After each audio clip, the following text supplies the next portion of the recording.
After 3 years, face masks are finally coming off at Mid-Michigan hospitals. It's our top story at 11. Thank you for joining us. I'm Siobhan Klepfer. And I'm Sherry Jones. Today, Henry Ford Health System announced that staff, patients, and visitors are no longer required to wear masks in most areas of its facilities. That's right. Sparrow lifted its mask requirement last week, and McLaren plans to ease its requirements next week. Shamir Owen spoke with McLaren physicians, and she's here now with more on what led to the official's decision.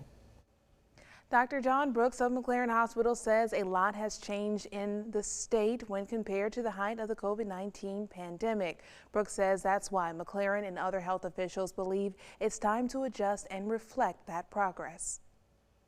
We have really reached a new time with the pandemic. A new time. It's been 3 years since the start of the COVID-19 pandemic, a time many health officials say was full of uncertainty and tragedy. But now, according to the director of the Infection Prevention Division of McLaren Health, things are looking up. We look at the number of patients in hospital, which is very, very low.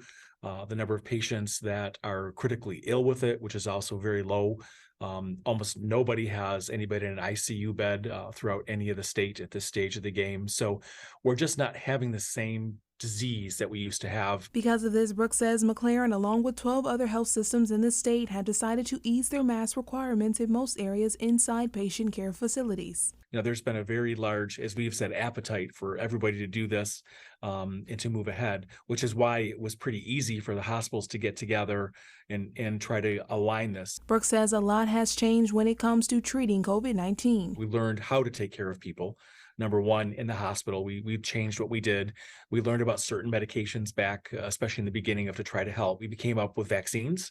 And, you know, that changed the game with COVID because vaccinated persons are rarely hospitalized or rarely die. The masks aren't going away completely, as health officials say they are still required in certain critical care units in areas where people with compromised immune systems reside. And we're still providing masks to everybody when they walk into a facility, whether it's an office or the hospitals. And if somebody has COVID or other respiratory illnesses, we're still going to do our masking like we did before. We're hoping that as we normalize, people really come and get care. McLaren, Henry Ford, and Sparrow hospitals, among others, will continue to provide masks and hand sanitizer at entrances. Patients can also ask hospital staff to wear masks to make them feel more comfortable during their treatment. Thank you, Shamir.